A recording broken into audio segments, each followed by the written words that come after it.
মানুষ যখন আল্লাহকে পেয়ে যায়, হ্যাঁ, মানুষ যখন আল্লাহকে পেয়ে যায় তখন সে দুনিয়ার আসল বাস্তবতা বুঝতে পারে, দুনিয়া কি জিনিস। আলী রাদিয়াল্লাহু আনহুর একটা বই পড়ছিলাম, ওনার যে মানে দর্শনগুলা, ওনার যে মানে চিন্তা ভাবনাগুলো, ওনার কিছু লেখা ছিল, কিন্তু এগুলো সব জায়গায় আসে নাই। এই বইগুলো সবাই পায় না, কিন্তু রেয়ার বই। তো ওখানে দুনিয়ার এক্সাম্পল দিচ্ছেন তিনি বলছেন দুনিয়া এমন জায়গা যেখানে কেউ যদি ডুব দেয়, সমুদ্রে ডুব দেওয়ার মতো জাস্ট ডুব দেয়, তাহলে তার আমল, যত নেক আমল, সব আমল কমে আসবে। এটা কিন্তু বাস্তব। দুনিয়াতে ডুব দিবেন আপনি, দেখবেন আপনার নেক আমলগুলো কমে আসতেছে। তিনি বলছেন দুনিয়া হচ্ছে সাপের মতো। কেমন? সাপের মতো। ধরতে নাকি খুব সফট লাগে, ধরতে খুব স্পর্শ করতে সফট মনে হয়, কিন্তু এর বিষ যদি একবার ঢুকে দেয় শরীরে, আর রেহাই নাই।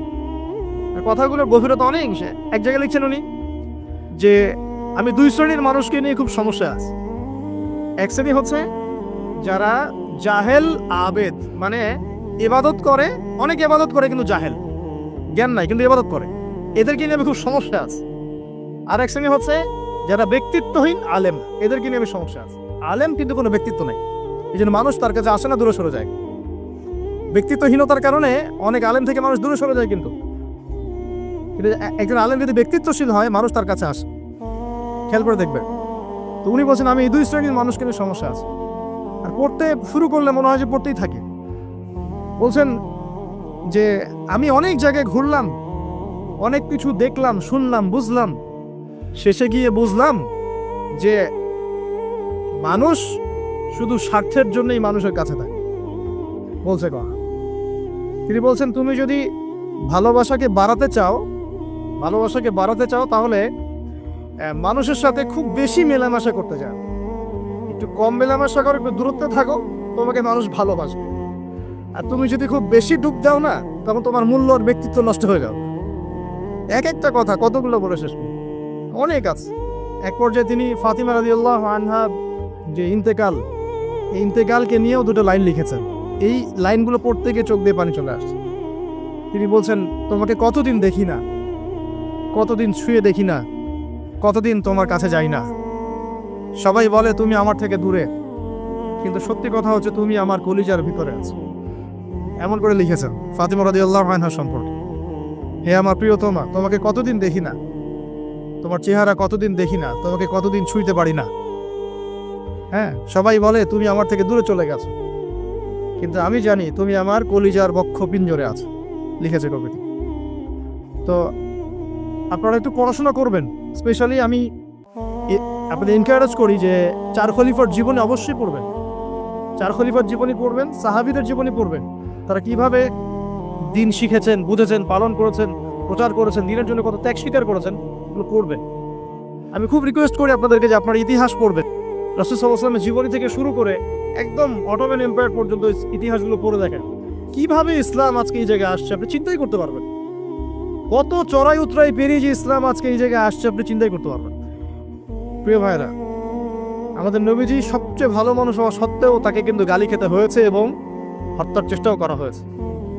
মনে রাখবেন, শুধু সৎ কাজের আদেশ করার নাম ইসলাম নয়, শুধু আংশিক বিষয় পালন করার নাম ইসলাম নয়, অসৎ কাজের নিষেধের নামও ইসলাম, এবং আল্লাহ নিষেধগুলো ছেড়ে দেওয়ার নামও ইসলাম। আল্লাহ পাক এটাই বলছে সূরা বাকারা 84-85-তে, তোমরা কি কিতাবের কিছু অংশ মানো, কিছু অংশ মানো না। ফামা জাযাউ মা ইয়াফআলু যালিকা ইল্লা খিzyun ফিল হায়াতিদ দুনিয়া, দুনিয়াতেই আমি লাঞ্ছিত করে দেব এমন অপরাধ করলে। ইয়াউমাল কিয়ামা ইউরাদ্দুনা ইলা আশাদ্দিল আযাব, কিয়ামতের মাঠে সবচেয়ে যন্ত্রণাদায়ক শাস্তি এদেরকে দেওয়া হবে। কাদেরকে? যারা কিতাবের কিছু অংশকে মানি, কিছু অংশ মানি না।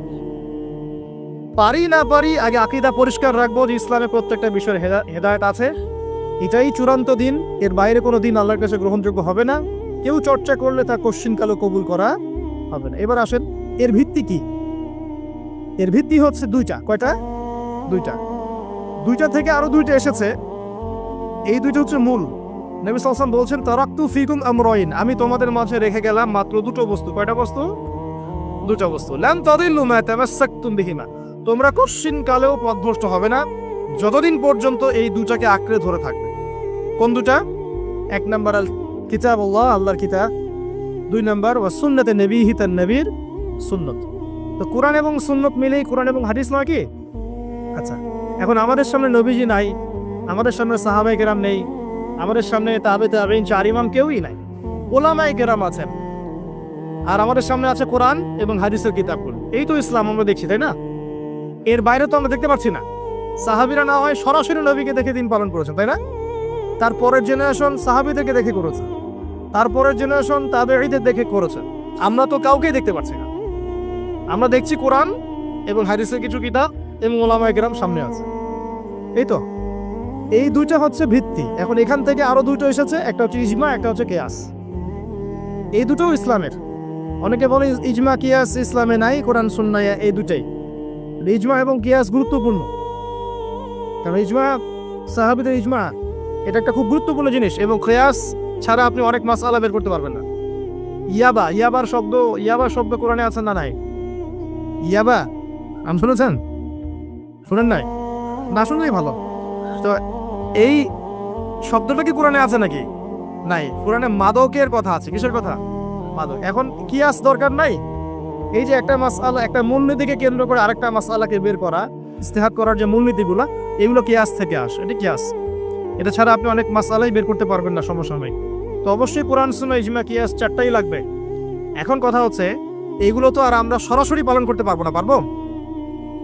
বুঝাচ্ছি, একটু বোঝেন। মনে করেন সামনের দিনগুলোতে দেখবেন বিচ কয়েন আসবে। কি কয়েন? হয়তো অলরেডি অনেক কান্ট্রিতে চলেও আসছে। এখানে কতদিন এটা লঞ্চ হবে আল্লাহ ভালো জানেন, কিন্তু বিটকয়েন মার্কেটে আসছে। এটাকে ক্রিপ্টোকারেন্সি বলে। কি বলে? পেপার মানি নিয়ে যে কথাগুলো বলেছিলাম, কিছু তো ফলেছে নাকি ভাই? কিছু তো ফলেছে। আচ্ছা, সামনে আরো ফলবে ইনশাআল্লাহ। সাস্টেইনেবল অ্যাসেট যেগুলো আছে সেখানে সম্পদ ইনভেস্ট করেন। আপনার জমি জমা থাকলে চাষবাস করা শুরু করেন। সাস্টেইনেবল অ্যাসেট যেগুলো, সেগুলোতে ফোকাস করেন। এমন কোনো জায়গায় অনেক বেশি সম্পদ ইনভেস্ট করে দিয়েন না যেটা পরে আপনার মানে পথে বসার কারণ না হয়ে যায় আমার। তো ক্রিপ্টোকারেন্সি মনে করেন চলে আসছে, এখন আপনি বোঝেন না ক্রিপ্টোকারেন্সি কি জিনিস, এটা হালাল না হারাম, এটা জায়েজ না জায়েজ, এগুলো মাসালা কি সবাই জানে? জানে কি? এটার জন্য কোরআন সুন্নাহ জ্ঞান লাগবে, ইকোনমিক্সে জ্ঞান লাগবে না, পড়াশোনা লাগবে। এখন সরাসরি কোরআন এবং হাদিসের বইগুলো চর্চা করে আপনি কি এর সমাধান বের করতে পারবেন কি না? পারবেন? আপনার কি সেই জ্ঞান আছে, যোগ্যতা আছে? আর সেই যোগ্যতা কি সবার আছে? অল্প কিছু মানুষের থাকতে পারে, যারা ওলামায়ে কেরাম, তাদের এই যোগ্যতা। তাদের মধ্যেও হয়তো কিছু মানুষের নাও থাকতে পারে না, কিন্তু বরেণ্য ওলামায়ে কেরাম যারা, তাদের মাঝে এগুলো থাকবে ইনশাআল্লাহ। এখন আপনি কি করবেন? কোরআন সুন্নাহকে পালন করার স্বার্থে ওলামায়ে কেরামের দ্বারস্থ হবেন এবং তাদের কাছে মাসালগুলো জেনে নেবেন। তাহলে আপনি একা একা চর্চা করে বিভ্রান্ত হওয়ার সুযোগ থাকবে। এই বিষয়টা খেয়াল রাখবেন। এখন নতুন কিছু ফিতনা আসছে যে কিছু মানুষ, সবাই না, অল্প কিছু মানুষ কোরআন সুন্নাহ নিজে নিজে পড়াশোনা করেই সব কিছুর সমাধান বের করতে চাচ্ছে। এটা ঠিক না। সব কিছুর সমাধান বের করতে হলে মুস্তাহিদ হতে হবে, আর সবাই মুস্তাহিদ হতে পারবে না। সবাই কি আবু হানিফা রাহিমাহুল্লাহ হতে পারবে নাকি? সবাই কি ইমাম শাফিঈ হবে নাকি?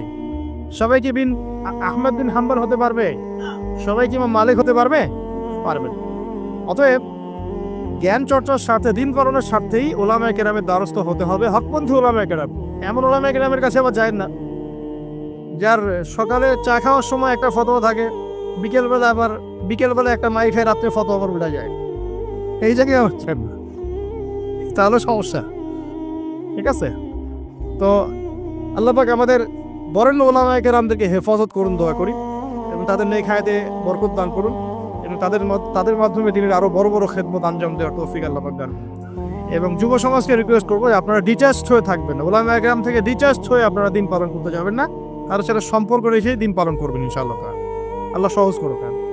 এখন এই ভিত্তি পেয়ে গেলাম, এবার শেষ করার আগে আমি মূলনীতিগুলো বলে শেষ করছি।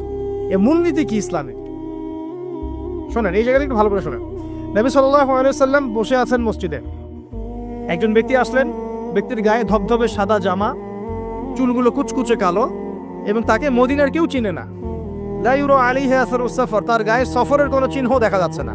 তিনি আসলেন, এসে নবী সাল্লাল্লাহু আলাইহি ওয়াসাল্লামের হাঁটুর সাথে হাঁটু লাগিয়ে দিয়ে বসে পড়লেন। বসে নবীজিকে 4টা প্রশ্ন করলেন। কয়টা প্রশ্ন? 4টা। তার মধ্যে প্রথমটা হচ্ছে আখবিরনি আনিল ইসলাম, হে মুহাম্মদ সাল্লাল্লাহু আলাইহি ওয়াসাল্লাম, আমাকে ইসলাম সম্পর্কে বলো যে ইসলাম কি। ইসলাম কি জিনিস, ইসলামের ব্যাখ্যা কি, সংজ্ঞা কি? নবীজি বলছেন সাল্লাল্লাহু আলাইহি ওয়াসাল্লাম, আর ইসলাম হচ্ছে তুমি সাক্ষ্য দিবে যে আল্লাহ ছাড়া কোনো ইলাহ নাই, ওয়া আন্না মুহাম্মাদান আবদুহু ওয়া রাসূলুহু, এবং মুহাম্মদ সাল্লাল্লাহু আলাইহি ওয়াসাল্লাম আল্লাহর বান্দা এবং রাসূল। এটা এক নাম্বার ইসলামের ভিত্তি। এটা নাম্বার 1 হলো কালিমা। কালিমার মধ্যে দুইটা অংশ। কয়টা অংশ? একটা হচ্ছে লা ইলাহা ইল্লাল্লাহ, মানে আল্লাহ পাকের তাওহীদ ছাড়া অন্য কোনো কিছু চলবে না। 2 নম্বর হচ্ছে মুহাম্মদুর রাসূলুল্লাহ, মানে নবীর সুন্নাত ছাড়া অন্য কোনো সুন্নাত চলবে না। সিম্পল। লা ইলাহা ইল্লাল্লাহ মানে আল্লাহ ছাড়া কিছুই নাই, মানে আল্লাহ ছাড়া কোনো রিজিক দাতা নাই, কোনো পালনকর্তা নাই, কোনো সন্তান দাতা নাই, কোনো জীবন দাতা নাই, কোনো মৃত্যু দাতা নাই, কোনো বিধান দাতা নাই, আল্লাহ ছাড়া কিছুই না। মানে আল্লাহ পাকই সব, আল্লাহ থেকে সব হয়। নাকি অন্য কোনো ইলাহ আছে? আস্তাগফিরুল্লাহ, অন্য কোনো ইলাহ আছে? নাই। এটা হচ্ছে শিরক মুক্ত তাওহীদের স্টেটমেন্ট। লা ইলাহা ইল্লাল্লাহ মানে শিরক মুক্ত তাওহীদ। শুধু এটা মুখের জিকির না, পালন করে দেখাতে হবে। যদি ইবাদত বন্দেগীতে আপনি আল্লাহর দাসত্ব করেন, সেজদা দেন, আল্লাহকে সেজদা দেন, ইবাদতে লা ইলাহা ইল্লাল্লাহ ঠিক আছে। অর্থনীতিতে গিয়ে আপনি সুদ খাচ্ছেন, আল্লাহর বিধান মানছেন না, ওখানে লা ইলাহা ইল্লাল্লাহ ঠিক নাই। বুঝতে পারছি না? জীবনের সব ক্ষেত্রেই লা ইলাহা ইল্লাল্লাহ আনতে হবে, তারপরে তো হবে লা ইলাহা ইল্লাল্লাহর কায়েম। এটা তো হইল না কিছু। 2 নম্বর মুহাম্মদ রাসূলুল্লাহ মানে আপনি অন্যের মন গড়া কোনো আদর্শ, দর্শন, সুন্নাত ফলো করতে পারবেন না। আপনাকে মুহাম্মদ সাল্লাল্লাহু আলাইহি ওয়াসাল্লামকেই রোল মডেল মানতে হবে। এর নাম মুহাম্মদ রাসূলুল্লাহ। যদি কেউ মুহাম্মদ রাসূলুল্লাহ বলে অন্য কাউকে তার আদর্শ মেনে চলে, তাহলে মুহাম্মদ রাসূলুল্লাহ কেটে গেছে। এখানে একই কথা। নামাজে দাঁড়িয়েছেন, রাসূলের মতো নামাজ পড়ছেন, মাশাআল্লাহ। রোজা করছেন রাসূলের মতো, হজ উমরা সব রাসূলের তরিকায় হচ্ছে, তাসবিহ তাহলিল সব রাসূলের তরিকায় হচ্ছে। অর্থনীতিতে গিয়ে আর রাসূলের তরিকা চলে না, তাহলে এখানে আর মুহাম্মদ রাসূলুল্লাহ থাকলো না। আমি মনে হয় বুঝাতে পারছি না। মানে জীবনের সব ক্ষেত্রেই লা ইলাহা ইল্লাল্লাহ মুহাম্মদুর রাসূলুল্লাহ থাকতে হবে, শুধু একটা অংশে নয়। এটা 1 নাম্বার। 2 ওয়ান তুকিমাস সালাহ, এবং যখন তুমি সালাত কায়েম করবে। ইসলামের 2 নম্বর পিলার কি? সালাত কায়েম করা। সালাতের বিষয়ে জাস্ট 2টো হাদিস বলে দিই আমি, তাহলে আপনার যথেষ্ট হবে ইনশাআল্লাহ। একটা হাদিসে নবীজি বলেন, মান তারাকা সালাতান মুতাআম্মিদান ফাকাদ কাফার। কেউ যদি ইচ্ছাকৃতভাবে নামাজকে ছেড়ে দেয়, সে ব্যক্তি কিন্তু কুফরি করলো। কি করলো? আমরা যারা নামাজ পড়ছি না, আমরা কিন্তু কুফরির মধ্যে আছি। মুয়াজ বিন জাবাল রাদিয়াল্লাহু আনহু নবীজি বলেন, মান তারাকা সালাতান মুতাআম্মিদান ফাকাদ বারিআত মিন জিম্মাতিল্লাহ। কেউ যদি নামাজ ছেড়ে দেয়, ফরজ নামাজ তার উপর ছেড়ে দেয়, ত্যাগ করে, সে ব্যক্তি আল্লাহর জিম্মাদারি থেকে মুক্ত হয়ে গেল। আল্লাহর জিম্মাদারি নাই তার উপরে, আল্লাহ পাকের কোনো রেসপন্সিবিলিটি নাই তার উপরে। আল্লাহ ছেড়ে দিয়েছেন তাকে, যাও। একটা হাদিস আছে, বাইনা রাজুলি ওয়া বাইনা শিরকি ওয়াল কুফরি তারকুস সালাহ। একজন আল্লাহর বান্দা আর একজন কাফের মুশরিকের মাঝে পার্থক্যই নামাজ। নামাজ নাই, ইসলাম নাই। শুধু আইওয়া শোডাউন দিয়ে কিচ্ছু হবে না ভাই। অথচ নামাজ আগে ঠিকঠাক মতো পড়তে হবে। পড়তে হবে না ভাই? আমাদের যুব সমাজ এখন রাত 3:30টায় খেলা দেখতে ওঠে। তাহাজ্জুদে ওঠার সুযোগ হচ্ছে না, ফুরসত হচ্ছে না। 3:30 4টা হলেও উঠতে হবে, অ্যালার্ম দিয়ে রাখবে, আর্জেন্টিনার খেলা আছে। কিন্তু আরেক ঘন্টা পরে ফজরের নামাজ, ওই খেলা দেখি ঘুম, ফজরের নামাজ। এই যে ঢাকায় দেখলেন না, ছবি দেখলে মনে হয় একটা তিল পরিমাণ জায়গা নেই মানুষের দাঁড়ানো। পর্দার সামনে একটা তিল পরিমাণ জায়গা নেই মানুষের দাঁড়ানো। হই হুল্লা করতেছে, নাচছে, গাচ্ছে, স্মোক করতেছে, ড্রিঙ্কস করতেছে। মিডিয়া এগুলোকে প্রমোটও করতেছে। মিডিয়া প্রমোট করতেছে মানে কি? মিডিয়া দেখাচ্ছে মানে বিশ্ব কত ভালো আছে এখন, কত সুখ আমাদের। হ্যাঁ, আমাদের সুখী সুখ, খালি সুখে সমৃদ্ধ জীবন যাপন করতেছে, খেলা দেখতে নাচতেছে নাকি? অথচ দেখেন ইকোনমিক সেকশনের কি অবস্থা, দেখেন কি অবস্থা দেশ। এই যে আমাদের সমাজের, যুব সমাজের নৈতিকতার অবস্থাগুলো দেখেন। ধর্ষণের হার দেখেন, জেনার হার দেখেন, মাদকাসক্ত মানুষদের হার দেখেন, কত হারে মানুষ মাদক খাচ্ছে। পরকীয়ার হার দেখেন, ব্লু ফিল্মসের হার দেখেন। ওদের ভাবখানে এমন যে খুব সুখ আমার জীবনে, খেলো আর খেলো। খেলার দলিল তো কোরআনে আছে তো। হ্যাঁ, আল্লাহ পাক বলছেন এই দুনিয়ার জীবনটা হচ্ছে খেলতামাশার দোকান। খেলার দলিল কোরআনে তো আছে। ওমা হাযিহিল হায়াতু দুনিয়া ইল্লা মাতাউল গুরুর, এরকম একটা আয়াত আছে সূরা হাদীদের মধ্যে। আল্লাহ পাক আছে, আল্লাহ পাক বলেছেন যে ইলামু, তোমরা জেনে রাখো, আন্নামাল হায়াতু দুনিয়া লাইবু ওয়া লাহু, তোমরা জেনে রাখো যে এই দুনিয়ার পুরো দুনিয়ার জীবনটাই খেলা, খেলতামাশা, ওলাহ, ঠাট্টা, হাসি ঠাট্টা, মানে এটা কি বলা বাংলা দিয়ে, ভ্রম, ভ্রম, মায়া, মোহ, ভ্রম। তোমরা জেনে রাখো দুনিয়ার জীবনটা খেলা, খেলতামাশা, ভ্রম, মিছে মায়া। ই'লামু আন্নামাল হায়াতুদ দুনিয়া লা'ইবুন ওয়া লাহু ওয়া যিনাতুন ওয়া তাফাখুরুন বাইনাকুম ওয়া তাকাসুর। এবং দুনিয়ার জীবন হচ্ছে একে অপরের সাথে প্রাচুর্যের প্রতিযোগিতা। এগুলা আল্লাহ পাক বলছেন, তো খেলার দলিল তো কোরআনেও পাওয়া যাচ্ছে না? দুনিয়ার জীবনটাকে আল্লাহ বলছেন ওয়া মা হাযিহিল হায়াতুদ দুনিয়া ইল্লা মাতাউল গুরুর। পুরো দুনিয়ার জীবনটাই হচ্ছে মাতাউল গুরুর, প্রতারণা, ধোঁকা, মরিচিকা ছাড়া কিছুই না। আর প্রমোট করা হয় যে বিউটি কন্টেস্ট হচ্ছে, মনে হচ্ছে কত সুখ আমাদের। হ্যাঁ, মেয়েরা একদম অর্ধনগ্ন নগ্ন হয়ে ফ্যাশন শো করছে, প্রমোট করছে, দেখো এগুলো সবাই কি সুন্দর জিনিস, কত সুখ, কত সুখে আছি আমরা। খেলতেছে মানুষ, দেখো ব্রাজিল আর্জেন্টিনা খেলা হচ্ছে, কত সাপোর্টার, কত সুখ, কত মজা, কত লাজ্জাত দুনিয়াতে। হ্যাঁ, মানে কি প্রমোট করতেছে দেখেন। মানে রিয়েলিটি, একটা কথা বলেছে অনেক লেকচারে যে এই ফিতনাময় যুগ, দাজ্জালের যে যুগটা হবে না, ওই যুগে বাস্তবতা আর ভিজুয়াল ওয়ার্ল্ড হবে আকাশ পাতাল পার্থক্য। মানে যা আপনি দেখবেন সেটা সত্য না, ভিতরের বিষয়টা সত্য, যেটা আপনি দেখতে পাচ্ছেন। যা আপনি দেখবেন সেটা সত্য না, যা সত্য তা আপনি দেখতে পাচ্ছেন না। এটা হবে দাজ্জালের যুগ। কেমন? খিদিরের মতো। নৌকা ফুটা করলেন কেন? সন্তান হত্যা করলেন কেন? বাচ্চা হত্যা করলেন কেন? আর এই যে দেয়াল নির্মাণ করলেন কেন? তিনটা ক্ষেত্রে মুসা আলাইহিস সালাম ভেটো দিচ্ছেন, খিদির আলাইহিস সালাম বলছেন যে এর পিছনে কারণ আছে। কারণ আছে না? দাজ্জালের যুগটা এমন হবে, বাহ্যিকভাবে যেটা দেখছেন চোখ দিয়ে এটা সত্য নয়, ভিতরে যেটা আছে ওটা সত্য। ভিতরটা সবাই দেখতে পারবে না, দেখতে হলে খিদির হতে হবে। ভিতরটা হচ্ছে যে সমাজ তো ডিস্ট্রয়েড, ম্যাসাকার হয়ে গেছে, সমাজের কাঠামোই ভেঙে গেছে আমাদের। এখন নারী পুরুষের যে ফাংশন চেঞ্জ হয়ে গেছে, ধর্ষণের হার দিন দিন বেড়ে গেছে, ইফটিজিং বেড়েছে, বেপরদামি বেড়েছে, নগ্নতা বেড়েছে, মাদক বেড়েছে, পরকীয়া বেড়েছে, কচি কচি বাচ্চা কাচ্চা মেয়েগুলোকে ধরে ধরে ধর্ষণ করা হচ্ছে। সমাজের কাঠামোই চেঞ্জ হয়ে গেছে, সমাজের সমকামিতা বেড়েছে, প্রচুর সমকামী, খেলতামাশা, দুনিয়ার জীবনটা খালি খেলতামাশা। আর আমাদের এই যুব সমাজ, যাদের হাতে ইসলামের ভবিষ্যৎ আছে, ওদেরকে এইদিকে মোহাগ্রস্ত করে রেখে দেওয়া হচ্ছে। এরা নামাজ পড়ে না, কোরআন তেলাওয়াত করে না, আলেম ওলামার সাথে কোনো সোহবত নাই, কোনো সম্পর্ক নাই, হাদিসের কিতাব নাই বাসায়, দাড়ি নাই, ইসলামিক লেবাস পোশাক নাই, ইসলামিক মূল্যবোধ নৈতিকতা নাই, আল্লাহর রাস্তায় সময় দেওয়ার কোনো মানসিকতা নাই। এই যুবক ছেলেপেলেগুলো কিনে নাচতেছে মিডিয়া। কি করবে এরা দেশের জন্য? যারা এরকম অন্য একটা রাষ্ট্র, যে রাষ্ট্র আমাকে চিনেই না, ওর খেলায় সে হুজুকে লাফায়, এ দ্বারা রাষ্ট্রের উন্নয়ন হবে নাকি? আজীব কথা বলেন, এইসব লোকজন দ্বারা রাষ্ট্রের উন্নয়ন হবে নাকি? যখন আমরা এই খেলতামশায় ব্যস্ত আছি, দেখবেন পশ্চিমারা ঠিকই ওদের উদ্দেশ্য বাস্তবায়ন করছে। কি আশ্চর্য একটা অবস্থা, কি আশ্চর্য! মানে এত সুখে আছি আমরা, এতই সুখ, খাবার, পানি, বাসস্থান, বেকারত্ব, কত সমস্যা নিয়ে ভুগতেছি আমরা, এতই সুখ যে বিশ্বকাপে নাচতে হবে আমাদেরকে।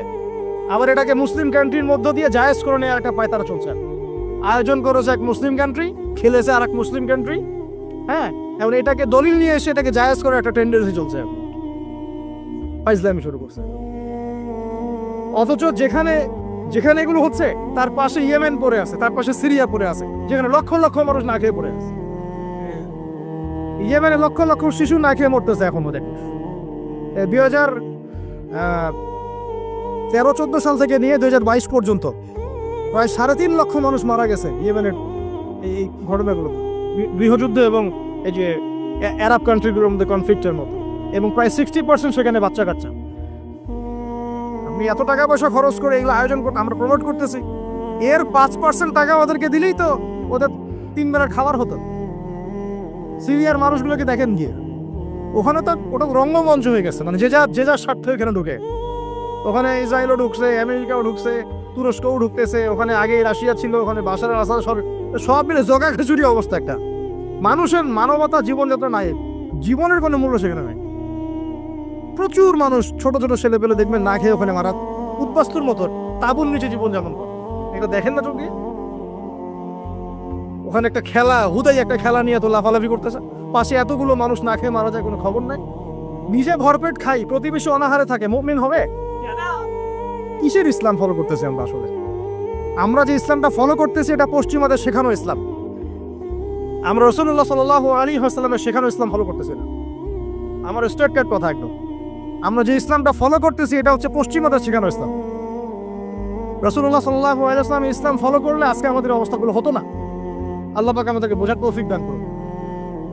আমি শুধু ফাযাক্কির ইন্নামা আনতা মুযাক্কির।